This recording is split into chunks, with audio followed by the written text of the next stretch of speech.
She's in a facility now. The house is ours, her son Mark whispered, clinking glasses with his wife Angela as they staged Olivia's bedroom for resale. What they didn't know? Olivia, their mother and mother-in-law, was watching from a hidden live feed. She wasn't confused, she wasn't gone, and she wasn't done. The nurse they hired to phase her out had just become Exhibit A. And by the time Olivia rolled back in, it wasn't her memory on trial. It was theirs. All right, before we dive into this crazy story, do me a favor. Subscribe and tell us where you're watching from. The nurse wheeled in with a smile. They wheeled out my worth like I was furniture. The chair squeaked, a slow, deliberate sound that echoed through the hallway like a countdown. Olivia sat in it, back straight, chin lifted, though her hands trembled slightly against the armrests. Not from fear, not from weakness, from rage. Silent, simmering, well-aged rage. The woman behind her, Nurse Crystal, was all soft tones and sanitized hands. "We'll just do some light activity today, Miss Olivia," she said sweetly, like speaking to a child. "You've been through a lot. No need to overdo it." Olivia didn't answer. She let the nurse push her through the living room like an accessory being rearranged.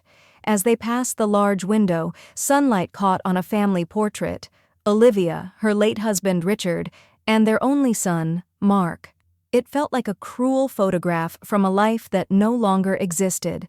Angela, Mark's wife, sat on the sofa with her tablet, pretending not to notice. "We're just trying to give you a little rest, Olivia," she said without looking up. "Crystal's presence will make things easier for all of us." "Easier," Olivia repeated in her mind. That word again. The nurse parked the wheelchair in the corner of the den, Olivia's favorite reading spot, now stripped of books, the shelves lined instead with fake plants and digital picture frames looping slideshows of Mark and Angela's vacations. She hadn't been asked. No one had asked. Later that afternoon, she sat alone as faint voices drifted in from the hallway. "She's been getting forgetful again," Angela whispered. "Just a little foggy," Mark replied. "Crystal says it's normal at this age. We just have to start easing the transition." Olivia blinked slowly. Easing the transition. The phrase landed like a nail in soft wood. Not hammered, just pressed in. At dinner, she pretended to forget her spoon. Then her napkin. Then Mark's wife's name. Crystal took notes on a little clipboard, nodding sympathetically. "It's okay, dear," she said. "I've got it." Angela spoke to her in a higher pitch than usual. "Would you like some applesauce, Olivia?" The kind of tone you use on toddlers or small dogs. "Applesauce sounds lovely," Olivia replied with a serene smile. She gripped the spoon wrong, on purpose, and knocked it off the table. "Oh dear," she mumbled. "Silly hands." Crystal cleaned it up without a word. Mark was too busy tapping into his phone to notice the slight smirk on his mother's lips. That night, in the quiet of her dim room, Olivia sat upright in her bed. The darkness was warm, familiar, full of memory. She ran her fingers along the baseboard under her side table until they landed on the small metal latch. It popped open with a soft click. A thin velvet box slid out. Inside, a folded deed, the old copy of her will, and a flash drive her husband had once labeled, "Just in case." Just in case. She whispered to herself. She hadn't even realized she was still smiling. The next morning, she let Crystal dress her in lavender, sat patiently while her hair was brushed, allowed herself to be wheeled into the garden like a tired rose pot. Birds chirped nearby. The nurse smiled as if this was a reward, as if Olivia should thank her. Instead, Olivia looked up at her son from beneath a straw sun hat. Mark was standing near the hydrangeas, talking low, but not low enough. "When the time comes," he said with a sigh, "it'll be easier this way." Easier. That word again. A storm settled behind Olivia's eyes, quiet and ready. Olivia hears her son say, "When the time comes, it'll be easier this way." But they had no idea what was coming. Crystal never raised her voice, she just lowered my dose. Olivia felt the weight of it before she saw it. The orange bottle was lighter in her hand. Not empty, but noticeably thinner. Just enough for someone to say, "Maybe you're imagining it." That morning, Nurse Crystal had breezed in with her usual sugar syrup voice, sunlight trailing behind her like she'd summoned the dawn herself. "Let's get those vitamins in you, Olivia. You'll feel stronger in no time," she chirped, placing a breakfast tray down. Toast, half a banana, and that same cup of tea with a faint bitter smell. Too faint for anyone else to question. Olivia swallowed the pill slowly, then hid the rest under her tongue just in case. Crystal didn't watch closely anymore. She didn't need to. In her mind, Olivia had faded. Enough. Later, while being wheeled into the den, Olivia asked, "What happened to my morning walk?" "We always used to go outside." Crystal patted her hand like a nurse might a drowsy patient. "Oh, honey, the stairs can be tricky when we're tired. Let's stick to indoor movement for now, okay?" Olivia gave her a soft, blank smile. "If you say so." She could feel it now. How things were slipping. Not her mind. Number it was something physical, subtle, her balance, her speech, a delay in her fingertips, and it wasn't coming from age. It was coming from those little cups of pills Crystal set beside her tea every morning like clockwork. "You'll get a new refill next week," Crystal had said the day before, tossing the old container into the bathroom bin a little too quickly. Olivia waited until the nurse left and retrieved it. The label still read the same prescription, lisinopril, but the dosage didn't match what she remembered. That evening, while the house hummed with dinner sounds and Mark's low voice echoed through a phone call, Olivia lay in her bed, quietly watching the hallway shadows. Crystal passed by once, checked to see if she was asleep. Olivia let her hand twitch slightly on the blanket. She knew Crystal was watching for that. Downstairs, Angela was laughing. She heard her clearly say, "Crystal is such a godsend. I don't know what we'd do without her. Poor Olivia's just fading." Fading? Olivia almost laughed. Instead, she let the stillness wrap around her like armor. The next day, Olivia decided to play her role. She asked Crystal, "Remind me, how many of those little white ones am I supposed to take?" "I can never remember anymore." Crystal didn't skip a beat. "Just one now, less is more." "And that's still from Dr. Khalid?" Olivia asked, voice naive, hopeful. Crystal's smile sharpened for half a second. "Of course. All from Dr. Khalid." Later that afternoon, when Crystal stepped out to take a call, Olivia wheeled herself into her old sewing room, now converted into Crystal's nurse station. The room smelled like floral lotion and printer ink. There was a drawer on the side of the writing desk, slightly ajar. Olivia's hand trembled, but not from the pills. This was adrenaline. Inside the drawer she found it, her old will, the original one, creased from years in a folder, but now surrounded by sticky notes. Yellow, blue, green, marked phrases, underlined clauses. One note read, "Need revision here. Angela's share?" Another had a smiley face next to medical power of attorney. Olivia blinked slowly. So that was the game. When Crystal returned, Olivia was back in bed, blanket tucked high. "Everything okay?" the nurse asked. "Oh yes," Olivia said, eyes glassy. "I was just remembering Richard." Crystal's voice softened. "That's good. Familiar things are helpful at your stage." Olivia nodded slowly, eyes drifting shut. But inside, her mind was wide awake. Olivia finds her old will in the drawer, with sticky notes on it, and every single note had just become evidence. "They wrote my funeral menu before my memory faded." The air in Crystal's room smelled different, too clean, like antiseptic over secrets. Olivia's fingers trembled as she turned the brass knob, barely making a sound. It was late.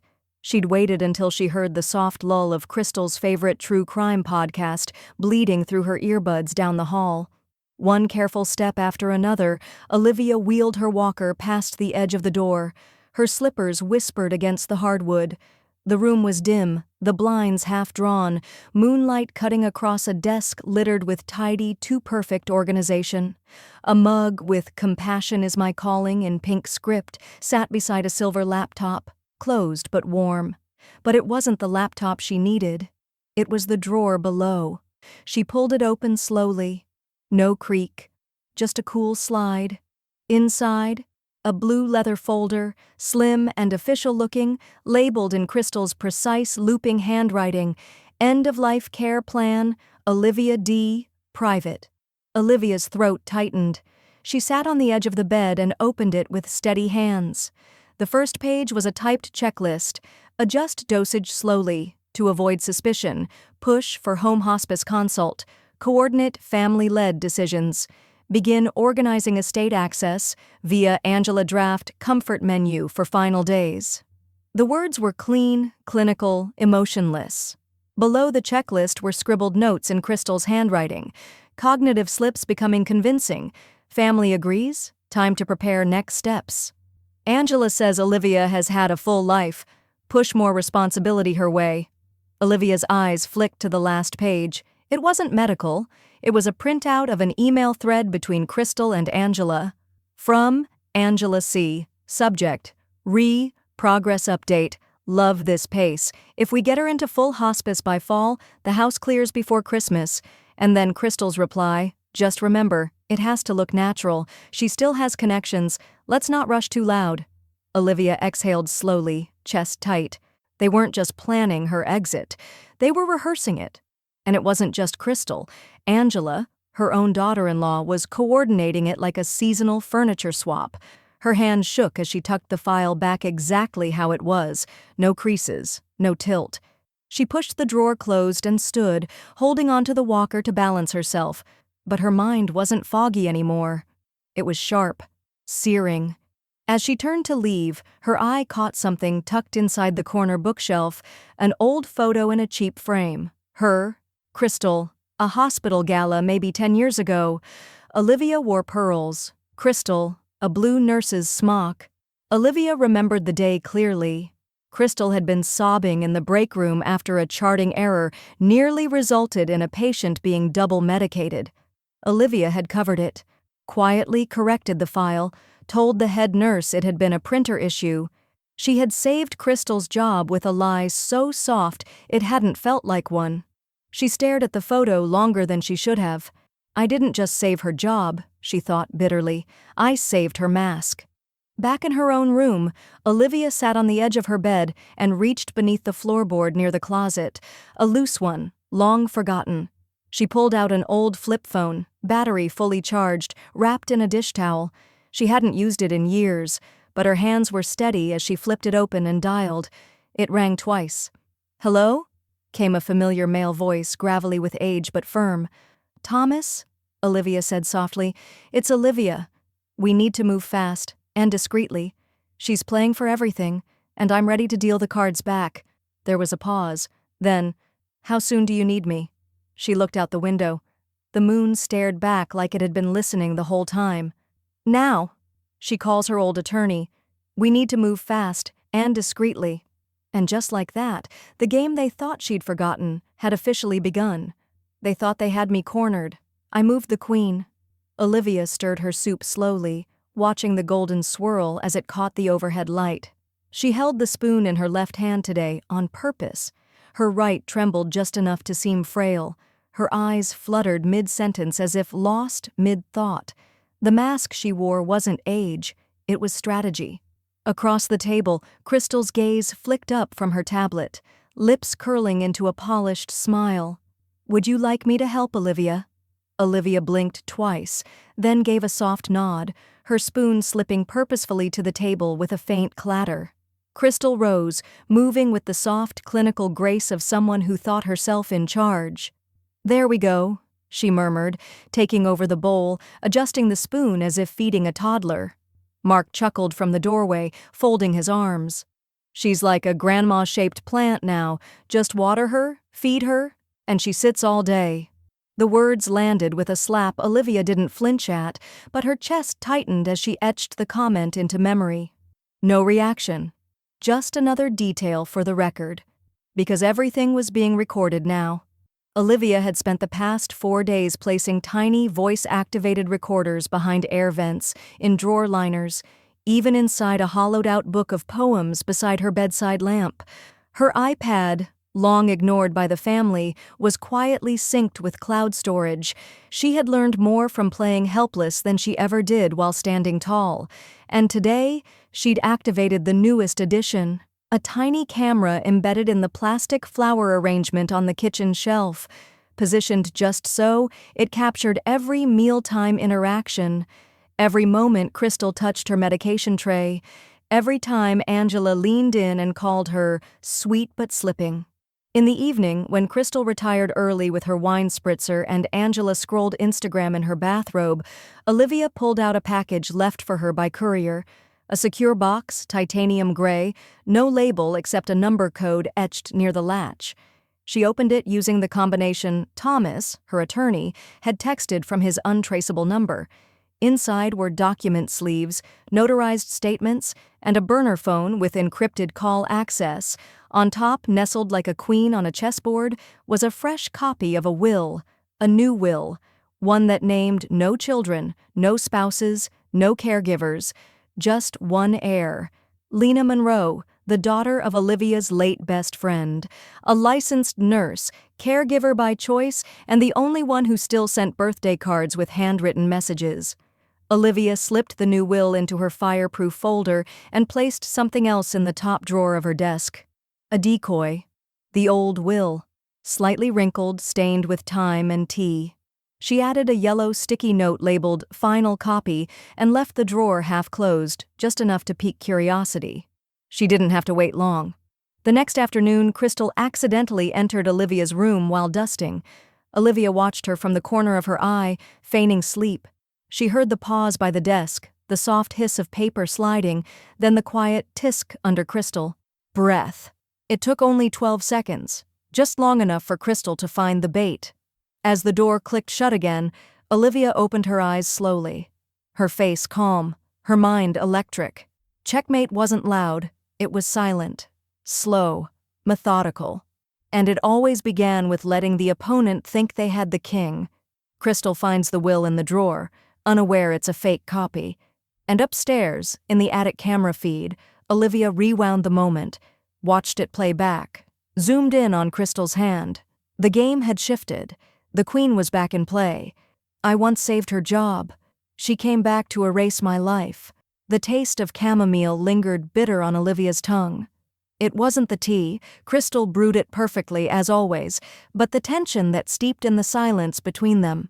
Across the dining table, Crystal adjusted the sugar bowl with mechanical care, the clink of porcelain jarring in the too-quiet room. I added an extra drop of honey today, Crystal said sweetly. It helps, with confusion. Olivia's smile was slight, almost invisible. How thoughtful, she murmured. Her voice had a softness that masked steel.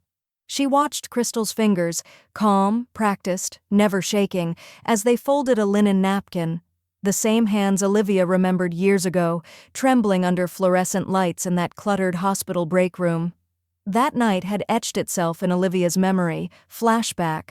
A younger Crystal, 25 at most, pale with panic, stood in the corner of a trauma bay, whispering, "It was me, I charted the wrong dosage. If they find out—" Olivia, still the respected floor supervisor, had nodded once, then erased the name, rewrote the record, covered the error. "Don't make me regret this," she'd said. Now, here Crystal was, older, colder, and armed with soft words and locked drawers. Back in the present, Olivia's fingers trembled just enough to disguise her strength. "Funny how people reappear in your life," she said, voice light as steam. "Like echoes. Or consequences." Crystal's eyes lifted, too quickly. "Pardon?" "Oh, just thinking aloud," Olivia said. "Do you remember the Wilcox case? The overdose on 3B?" Silence. Crystal's smile didn't falter, but her shoulders tensed under her pastel cardigan. "I do," Olivia continued softly. "His daughter wrote me a thank you note, thought I saved his life. Isn't that something?" "I'm sure he was lucky to have you," Crystal replied, her voice tighter now, folding the napkin again, this time too crisp. That was the shift Olivia needed, the reminder. The game had moved into check. That night, Olivia heard muffled voices from the hallway outside her room. A shadow passed beneath the crack of the door. "She's drifting more each day," Crystal whispered. Angela replied, "Do we need to update her care level?" "I'd suggest palliative comfort," Crystal murmured. "With your signature, I can handle the paperwork." "Do it," Angela said. "She wouldn't want to suffer." Olivia gripped the sheet in her fist. The word palliative buzzed in her skull like a fire alarm. Dressed in flowers and empathy, but meaning one thing: prepare to end it. She waited until midnight, then pulled out her burner phone and opened the secure app from her lawyer. Inside was the scanned file, signed in Olivia's name, but not by her hand. A fake consent form. Angela's signature was real. Crystal's too. Olivia's breathing slowed, not from panic, from precision. The next morning, Crystal brought in a new pill case. "We're simplifying things for you, Olivia," she said with exaggerated kindness. "This new combination is much easier." Olivia looked at the tray. Yellow capsules, pale blue tabs, something she hadn't seen before. "What's this one?" she asked, voice frail. "Looks familiar." "It's just a calcium blend," Crystal chirped. "Good for bones." That night, Olivia's world tilted. The room stretched, blurred, floated. Her heartbeat stuttered like a skipping record. Her hand knocked over the water glass. Crystal didn't come. Angela's door stayed closed. The ceiling twisted above her like a tunnel. She fell sideways, hard, the sound of bone on wood muted in her ears, and yet the flower pot on the shelf blinked red. The camera kept rolling.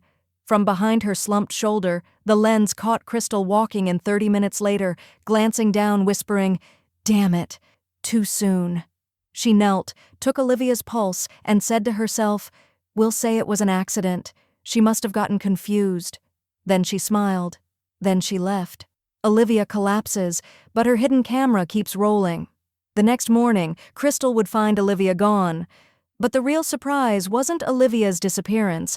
It was what was already in motion, uploaded, dated, time-stamped. Crystal had just written her own ending. She just didn't know it yet.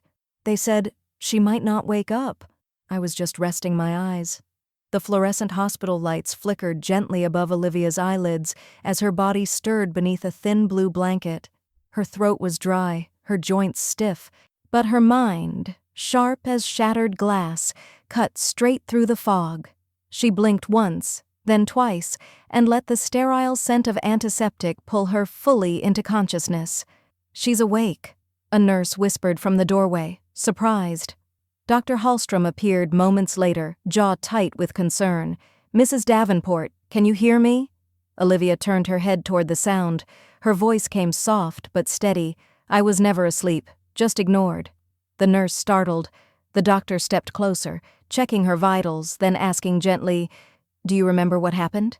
"I remember too much," Olivia said. "That's the problem." She told them everything. Her recent fogginess, the unfamiliar pills, the pressure behind her eyes. Then, with the strength of someone who had waited for the right stage, she looked at Hallstrom and added, "There are sedatives in my system that don't match anything on my prescriptions." Dr. Hallstrom blinked. That name, Olivia Davenport, wasn't just familiar. It was respected. Before retirement, she'd trained half the nurses in this very building. He nodded. "Give me a few hours." By noon, 2 of Olivia's former colleagues from the Internal Review Board arrived in plain clothes. They took a quiet blood sample, no fanfare, no reports filed under family access. Within 18 hours, they had what Olivia already knew, lorazepam, unprescribed, repeated doses. It was enough to sedate a horse, and too much for a 78-year-old woman with a history of low blood pressure. Crystal had gone too far. By the end of the week, Olivia was discharged under private watch, not to a facility, but to a quiet condo, owned by her longtime friend and retired attorney, Joyce. It was furnished in soft grays and pale greens, a place built for calm and strategy. No family was notified.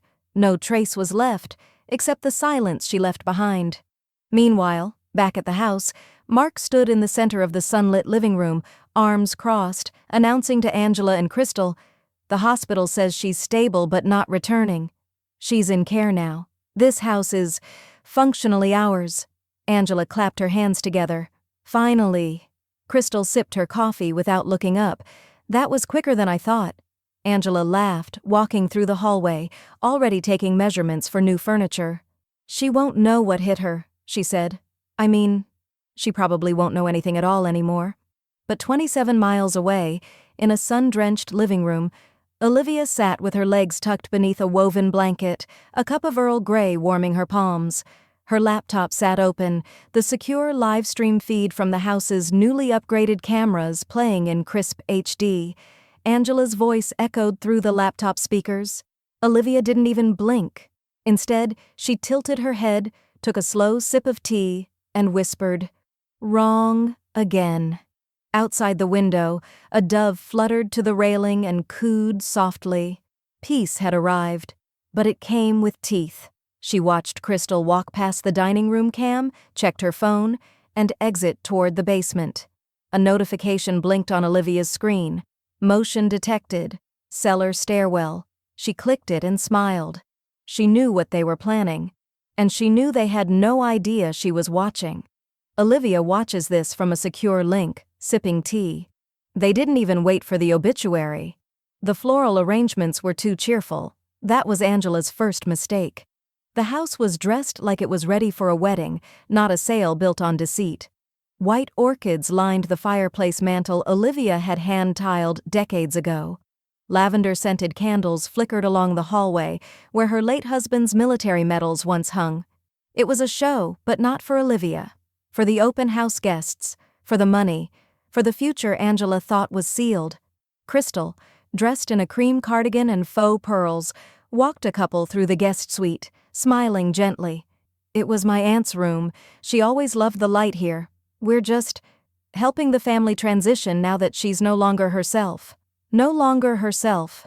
The words traveled through the house like a silent alarm only Olivia could hear, even though she was miles away, tuned into the feed from the hidden camera tucked into the vintage radio, still perched in the corner of that very room. Angela hovered near the foyer, checking her reflection in the hallway mirror before whispering to the realtor, "Push the pool, and say the old woman won't be an issue. She's basically not there anymore." The realtor chuckled politely, flipping through the glossy brochures. "Understood." But across town, Olivia sat in her friend's condo, a linen shawl draped across her shoulders, eyes steady on her tablet screen. She tapped once. The screen split. Security footage in one corner, her lawyer's email in another. Subject: Deed freeze confirmed. Body: escrow halt initiated at 10:03 a.m. All transactions on hold pending review. Olivia smiled without showing her teeth. She took a sip of warm broth and waited.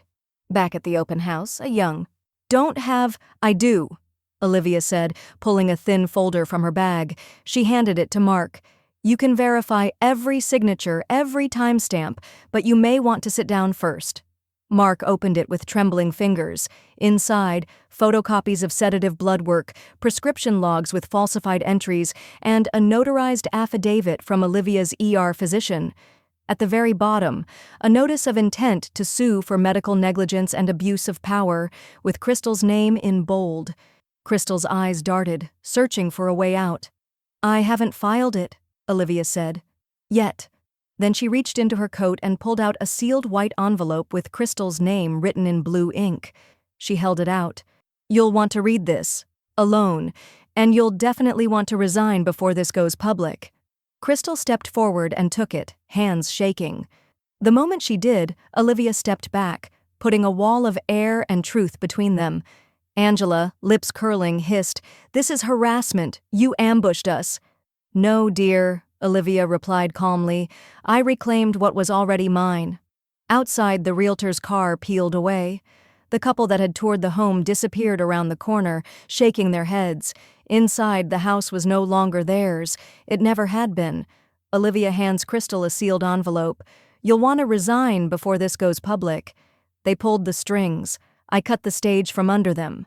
The house once smelled of lavender and lies. Now it only reeked of panic. Olivia sat cross-legged on the edge of her friend's guest bed, her laptop perched on a tray table. The living room camera feed loaded first, the one where Crystal muttered about preparing her for palliative sooner than scheduled. Then came the bedroom clip. Clear audio, clear timestamp, the rustle of pill bottles, the whisper, "She'll sleep through the storm." She clicked upload and didn't flinch. The files were encrypted and instantly sent to her lawyer, a private group of trusted contacts, including her former head nurse at County Memorial, and a backup cloud drive labeled "Only if I'd." That night, the storm didn't come to her door. It knocked elsewhere. Angela's phone buzzed violently at 6:17 a.m., yanking her awake. She blinked at the screen. Sponsorship canceled. Elder abuse concerns. Next, urgent PR crisis. Remove posts immediately. Then a message from her agent. "What the hell is happening, Angela? Someone just sent me footage." Within the hour, her influencer deals evaporated. The brand she had built on graceful home living collapsed under the weight of elder exploitation hashtags. By noon, Crystal's bedroom was empty. The closet door stood open like a mouth mid-gasp. Her uniforms were gone, drawers swept bare. Only a red rubber band and a single bobby pin remained on the windowsill. Not a note, not a call, not even a final lie. Olivia smiled when she saw the front door camera feed one last time. Crystal slipping out at dawn, suitcase in hand, glancing back once, and vanishing. She texted her lawyer. "The nurse has checked herself out, voluntarily." Mark's first call came just before dinner, then another, and another. When the fourth one rang, Olivia answered. She didn't speak, just let him ramble into the silence. "Mom? Mom, listen. I didn't know how far Crystal had gone. Angela, she manipulated all of us. I thought you were just slipping." He sniffled. "I miss you. Please, let's talk. You can come back. We can undo this, fix everything." She waited until his voice cracked into a whisper, then ended the call. No goodbye. That night, she brewed herself a cup of oolong, the kind Angela once called smelling like old carpet, and sat by the window. Raindrops streaked down the pane in soft patterns, each one a rhythm to the war she had survived. The world hadn't turned against her, it had turned toward her, and it was watching. She opened her messages and typed slowly. To Mark, "I'm rewriting the will, goodbye." She hit send. The phone didn't buzz again that night, only the rain answered her. Olivia sends a single text. "I'm rewriting the will, goodbye." I died in their minds, but legally I was very much alive. The room fell silent when Olivia entered, alive, dressed in charcoal silk and carrying a briefcase. The last time they'd seen her, she was unconscious on a stretcher. Now, she stood straighter than ever, her eyes sharper, voice firmer. Angela clutched her handbag like it might protect her. Mark shifted in his seat. No one dared speak first. Olivia placed the briefcase on the table and opened it slowly. The metallic click echoed like a gun being cocked. "I know this feels sudden," she said, looking at both of them, "but you've had months to prepare for a death that never arrived. Now it's my turn to be prepared." Mark forced a half laugh. "Mom, come on. We were scared. You collapsed." Crystal said. "Crystal is gone," Olivia interrupted, eyes locking on him. "And she's not the only thing disappearing." She pulled out a sleek folder and slid. Couple stood in the kitchen admiring the granite counters. "Is this on market for long?" the man asked. Angela glided forward. "Number, we're expediting it. Family reasons." Her phone buzzed in her pocket. She glanced at the screen. A number she didn't recognize. She declined it. Then another buzz. A voicemail notification. She didn't listen. Not yet. Crystal, meanwhile, guided a realtor into Olivia's study, the one with built-in shelves and a locking drawer that had recently gone mysteriously empty. "Is the deed ready to move?" he asked. "My client's all cash." Angela beamed. "It's done. Should be wrapped by tomorrow." But that was the moment her phone buzzed again. This time it was a text from the realtor. "Urgent, legal issue with title." Angela blinked. "Excuse me," she said, stepping outside into the driveway. She dialed. "What do you mean blocked?" she hissed. The realtor's voice was thin, nervous. "We received a notice from a legal rep, someone named Selma Garrow. She's asserting partial ownership from the primary title holder." Angela's blood turned to ice. There is no title holder. She's in a care facility. I don't know who's in care, the realtor said, but the legal system thinks Olivia Davenport's still mentally competent and very much alive. Angela turned toward the house. Through the window, she could see guests laughing, sipping wine.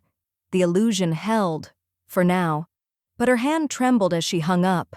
Inside, Crystal was explaining how Aunt Olivia had always wanted her home passed down to family who could really care for it. Then the doorbell rang. Angela opened it, expecting another guest. Instead, a courier stood on the doorstep in a navy jacket. "Delivery for Angela Mayer," he said, handing her a cream envelope, wax seal still cooling beneath the stamp. She turned it over. "Return address, Selma Garrow, Esquire." She opened it with trembling fingers. "You are hereby notified of a pending legal injunction regarding the attempted sale of property located at 1142 Sycamore Glen. Further action to be suspended immediately per county court order. Title holder, Ms. Olivia M. Davenport." Angela stared at the words. For the first time in weeks, she didn't speak. Inside the envelope, tucked behind the legal letter, was a photograph. It was Olivia, sitting in a sunlit garden, a book in one hand and a smirk curling at the corner of her mouth. Written in Olivia's elegant handwriting across the bottom. "Still here. Still watching." Angela receives a certified letter. "Olivia has returned." They looked at me like they saw a spirit. I felt more alive than ever. The door creaked open, slowly, deliberately, too smooth for someone expected to be bedridden.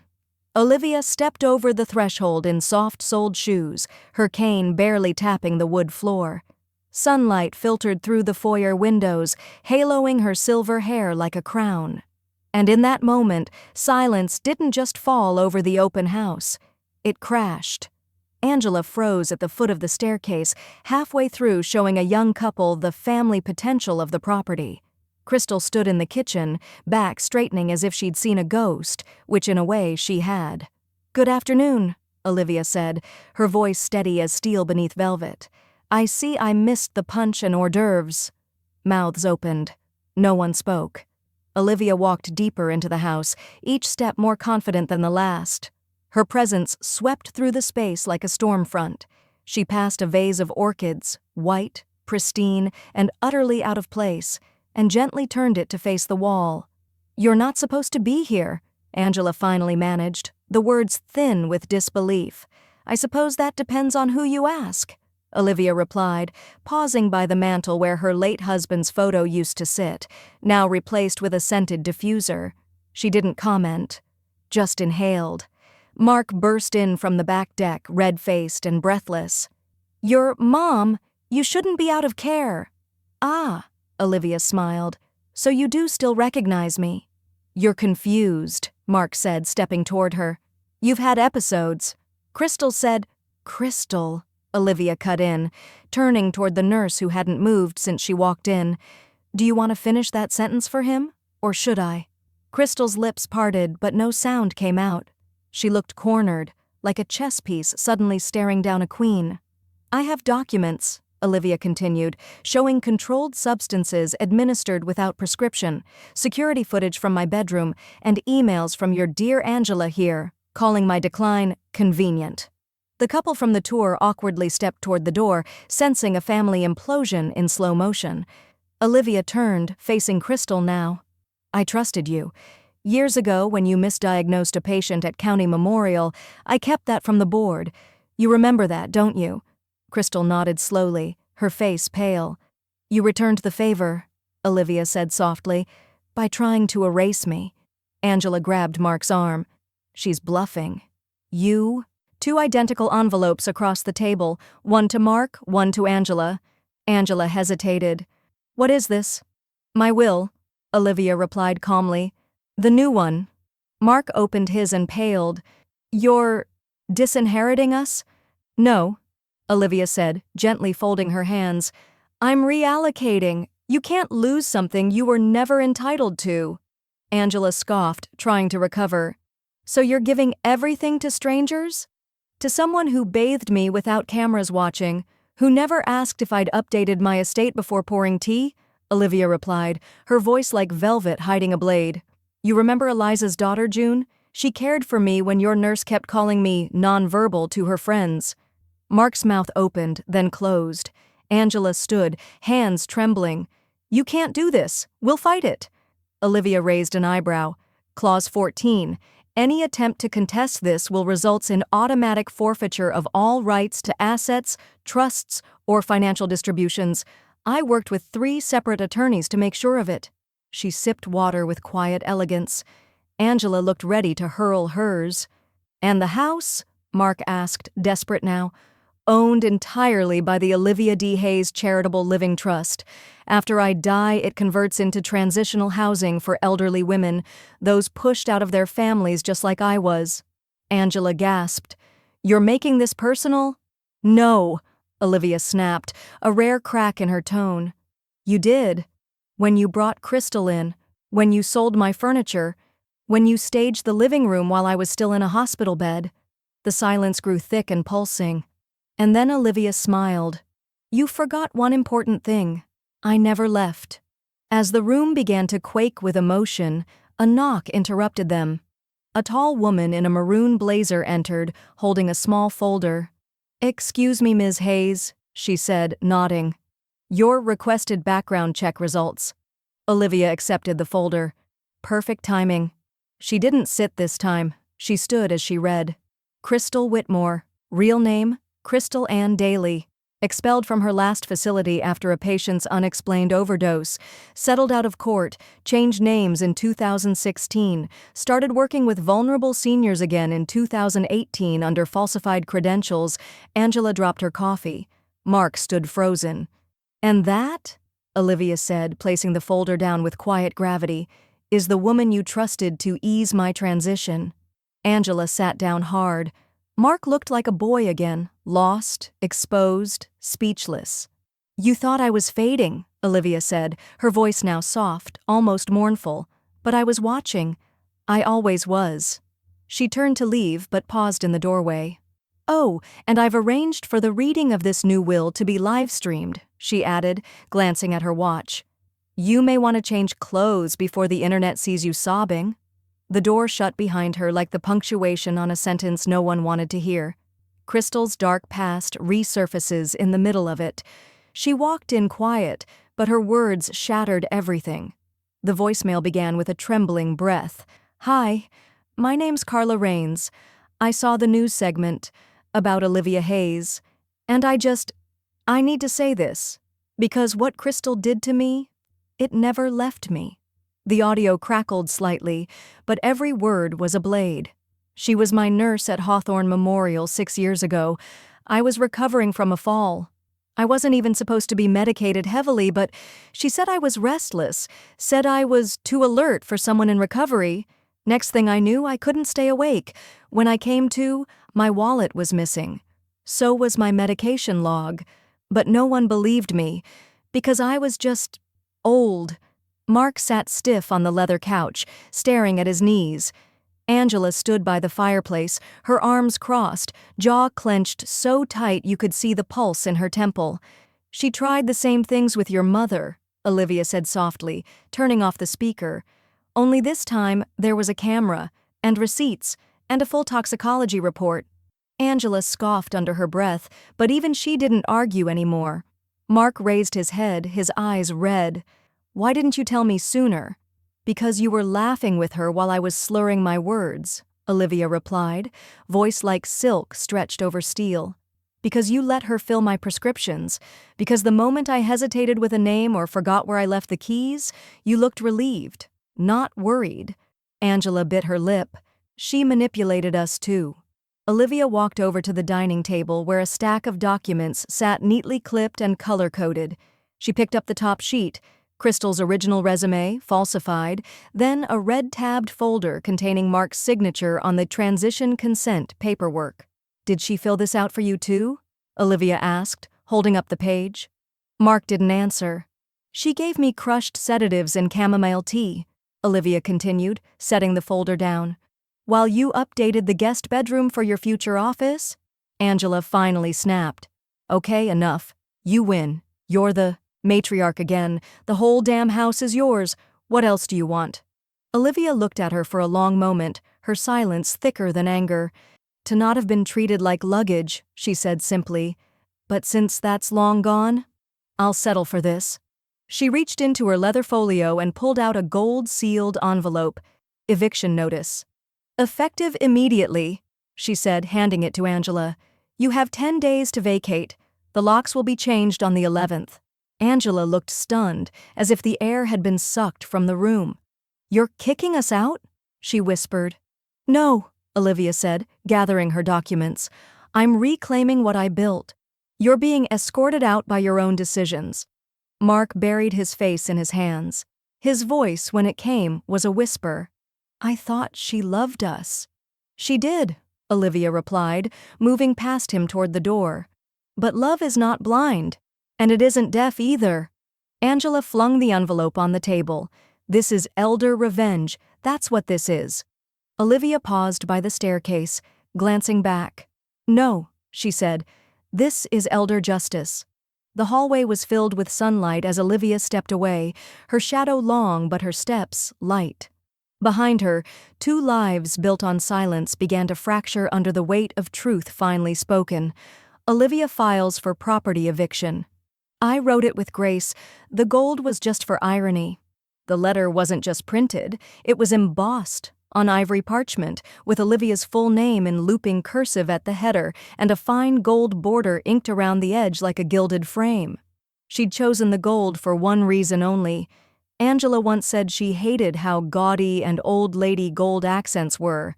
So naturally, Olivia chose gold for the ink that would deliver their final goodbye. She rang the doorbell of her own home. Angela flung open the door, mid-yell, wearing a silk robe, bare feet, and a look that assumed she was answering a delivery. The look changed the moment she saw Olivia standing straight-backed in a pearl trench coat and leather gloves, holding a sealed envelope between her fingers. Olivia didn't wait for pleasantries. 10 days, she said. Angela blinked. "What?" Olivia stepped forward just enough to place the envelope into Angela's unprepared hand. "It's official now. Court approved. Signed this morning. The judge expedited the filing." Angela ripped the envelope open like it might bite her. The gold lettering glinted against the morning sun. "Eviction?" Her voice cracked. "You're evicting us?" Mark shuffled in from the hallway, already looking like a man who hadn't slept in days. "Olivia, please, let's not do this." But Olivia's eyes didn't even flinch. "You already did it. When you signed over my prescriptions. When you toured the house as if I were buried beneath it." Angela's voice rose into a screech. "This is retaliation. We'll sue for elder—" "Elder what, Angela?" Olivia's tone turned glacial. "Abuse? Neglect? Forgery? You want to go to court and define those words while I bring the security footage, my toxicology reports, and the guest book from the open house you held while I was unconscious?" Angela opened her mouth, then shut it. Mark ran a hand through his graying hair. "We were scared. You were fading. We thought—" "You thought wrong," Olivia said. "Now you have 10 days to pack and vacate." Angela's scream followed her as she turned and walked back down the path. "You evil witch! This house was our future!" Olivia didn't turn back. She only muttered, "And you're past now," as the wrought iron gate clicked closed behind her. Later that afternoon, the caterer arrived to walk the grounds. A tent company followed an hour later. Then a nonprofit representative from the Women's Transitional Alliance. "You're really opening the estate?" the rep asked, taking photos of the manicured garden. "Yes," Olivia replied, her voice calm as tea steeping. "For women who've been locked out of their own lives, this house needs a better purpose." She showed them the guest wing, the private reading nook, the west patio her husband had laid brick by brick. Flashback. Years ago, she and Robert standing over blueprints, tracing possibilities with ink-stained fingers. "I want space for you to grow old in," he'd said, "with sun and laughter and peace." That had been before cancer, before his death, before their son started calling her fragile and drifting. Now, finally, it was becoming the space it was meant to be. Angela slammed cabinets upstairs while Mark packed silently. Olivia didn't acknowledge it. She was in the dining room, adjusting white orchids in tall crystal vases, placing handwritten thank you notes on each plate for the charity launch dinner. Peace wasn't just a feeling now. It was motion. It was planning. It was purpose. At sunset, Olivia received a call from her lawyer. "It's official," he said. "Eviction is court-approved. Enforcement starts in 10 days. They won't be able to appeal under the current clauses." "Thank you," she said. "Please forward copies to the nonprofit director as well." As she hung up, she looked around the living room, gold light streaking through the windows, touching the carpet where her grandson once played with toy trucks, where she once sat reading with tea balanced on a saucer. This wasn't a house anymore. It was a legacy with new breath. Her attorney confirms the eviction is now court-approved. "They tried to steal my sunset. I lit the whole sky instead." The sky over the estate turned a brilliant orange as the sun dipped low, like it knew whose name was being etched into the horizon. Olivia stood at the podium in the hospital gala's grand ballroom, pearls glinting against the deep plum of her silk suit. Behind her, a giant screen displayed a photo of her late husband, Robert Dawson, smiling, sleeves rolled, blueprints in hand as he stood beside the wooden frame of the very house they had built together. But the real announcement wasn't about the past. It was about what would outlive them both. "I'm proud to introduce the Robert Dawson Legacy Fund," Olivia said, her voice clear, no hint of age. "Dedicated to securing transitional housing for elderly women abandoned, manipulated, or made to feel invisible." The room erupted in applause. She hadn't told a soul until now. No leaks, no previews. Not even her lawyer had known she'd expanded the original estate plan. But that morning, every dollar, share, and asset that once had Angela or Mark's name near it had been refiled, reassigned, and retitled. Angela was gone, Mark was out, and the ink was dry. Earlier that week, Olivia had sat at her grand desk, the same one Mark once joked would make a fine centerpiece for an estate sale, and restructured everything. Her late husband's IRA, the stocks she'd quietly grown behind their backs, the trust she created with her friend's daughter as executor. Her lawyer raised an eyebrow. "You understand this cuts them out completely. There's no fallback clause." "I know," Olivia said. "And I want you to add one more thing." She slid over a single sentence on crisp parchment. "Any beneficiary found to contest this shall forfeit all legal rights under it." Mark had already noticed. The day the fund was announced, every joint account was locked, his access revoked. Angela, furious, had already filed for divorce, claiming emotional abandonment and financial betrayal. Mark hadn't fought it, because he couldn't. The gala crowd moved to its feet again as Olivia closed her speech with the quote Robert had once scribbled on a napkin during lunch years ago. "Build something no one can take from you, and you'll never be owned again." She folded the note she still carried in her purse. As she stepped down from the stage, a hospital board member offered her a warm hug. "You didn't just survive, Olivia. You changed the game." She smiled. "I didn't want revenge. I wanted reinforcement for every woman made to feel like an afterthought in her own home." The nonprofit CEO added, "You've already given housing security to 7 women this month. One was sleeping in her car after being forced out by her daughter." Olivia nodded, lips pressed tight. "Then this house is doing what it was always meant to."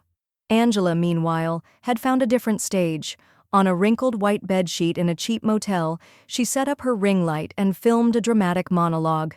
"My mill cut us out because we tried to help. This is what elder manipulation looks like in 2025, but the internet wasn't buying it this time." Within hours, commenters pointed out court documents, public filings, and Olivia's viral elder abuse awareness segment from 2 weeks prior. Her video was flagged, then removed, her account was suspended, and her last visible comment before it disappeared. None of this was supposed to happen. Later that night, Olivia sat beneath the glow of antique sconces, reviewing tenant applications for the guest wing. She paused on one. Gloria M., 71, widowed, artist, displaced from retirement home. Olivia tapped the approve button, then moved to her private bookshelf, pulling out Robert's old hammer, now polished and mounted behind glass. She smiled to herself. They had tried to erase her. Instead, they cleared the path for her to be remembered. Angela posts a bitter video. It gets flagged for misinformation. They thought I wouldn't make it to my own birthday. I wore gold instead.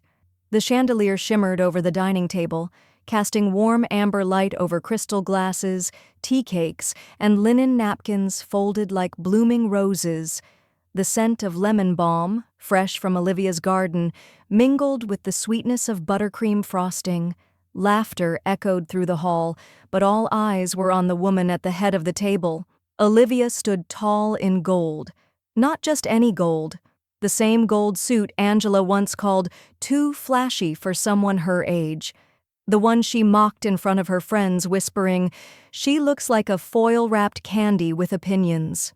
But now, the satin shimmered like armor, and Olivia, she wore it like a queen. 79. Her new heir, Lila, said proudly, raising her glass. But it's not about the years behind her. It's about the legacy ahead. The room applauded. Nurses, tenants, hospital colleagues, even the florist who once helped Olivia learn to propagate rosemary cuttings. There were no empty chairs, no performative family, only people who chose to be here, who saw her. A retired patient named Mrs. Alvarez stepped forward with a small toast card trembling in her hand. She had once been a fellow victim of undercare in Crystal's former hospital wing. Olivia had advocated for her, gotten her reassigned, and helped her find a legal guardian. "I just wanted to say," Mrs. Alvarez paused, choking up, "she didn't just help me survive. She reminded me I still had dignity." Everyone rose in a silent standing ovation. Olivia smiled, but didn't cry. Not anymore. Those tears had long since dried into resolve.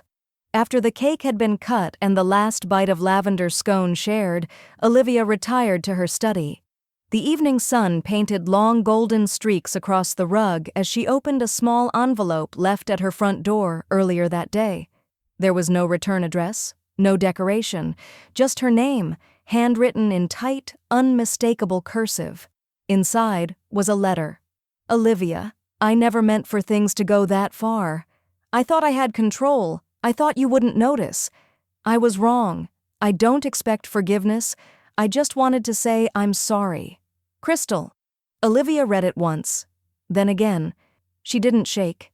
She didn't speak.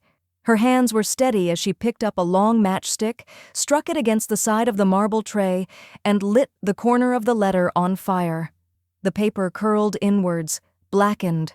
The words disappeared line by line, the flame casting flickers against her gold sleeves. She dropped it gently into the antique dish Robert once used for his cigars. That night, as the guests filed out and soft jazz replaced conversation, Lila found her in the garden, trimming her roses. "You okay?" Lila asked. "I'm better than okay," Olivia said, tucking a bloom behind Lila's ear. "They thought I wouldn't make it to my own birthday. I wore gold to remind them. I didn't just make it, I outlived the narrative." Lila smirked. "Next year, what color?" Olivia looked up at the sky, stars beginning to peek through the dusk. "Red," she said. "Something bold, maybe velvet." Inside, a new email waited in her inbox. Subject, media request, the will heard round the world? She burns the letter after reading the last line. "We thought you wouldn't notice." They rolled in my replacement. I rolled out their future. The camera light blinked red. Olivia adjusted her chair, steadying herself as the warm ring light haloed her silver hair and softened the wrinkles that had seen wars, both private and public. In front of her sat a mahogany desk with only two things atop it, her late husband's fountain pen and the final copy of her newly executed will. The live stream had just gone public.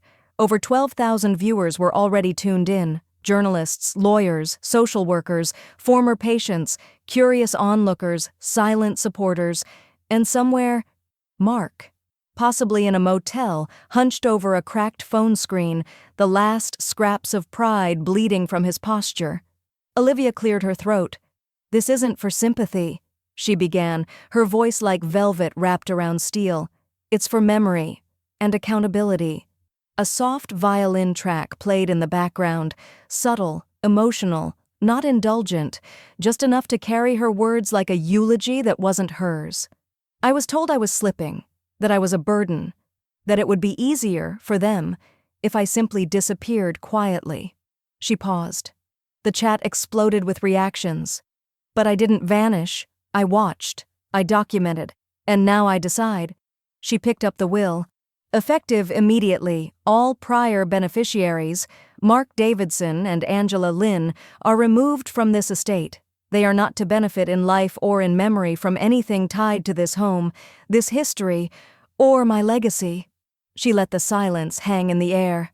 In their place, I name Lila Martin as sole heir for her kindness, her truth, and her refusal to treat aging as a curse.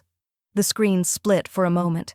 A pre-recorded video played, Mark's earlier voicemail. "Mom, please, I didn't know Crystal was doing that. Angela pushed me. I thought you'd be gone." The screen returned to Olivia. She didn't flinch. "Intentions are not redemption." Then came the twist. She held up a certificate. "This home is now part of a permanent trust, the Olivia D. Foundation for Elder Resilience. All future rental profits will fund housing and legal aid for seniors navigating family-based abuse." A ripple went through the chat. One viewer typed, "Legend. Absolute legend." Another wrote, "I'm naming my daughter after her." In a dim motel bathroom, Mark stared blankly at the stream on his phone. His once starched shirt was wrinkled, his beard patchy. His only movement was the twitch of his jaw. He tried to comment, but the live chat wouldn't load. As for Angela, her image had become symbolic. A still frame from Olivia's footage, where she stood over Olivia, frowning, arms crossed, was now splashed across online think pieces about elder rights. Faces of neglect trended on social media.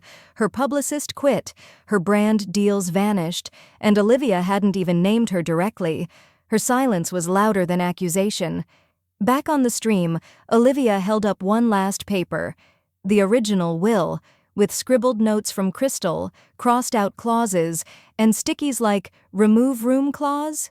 She set it aflame in a silver tray. The fire crackled faintly as the viewers watched ink curl and dissolve into smoke. Then she leaned in, close enough for her eyes to pierce the screen. "You gave me a nurse," she said. "I gave you a legacy, with your names carved out." "You gave me a nurse. I gave you a legacy, with your names carved out."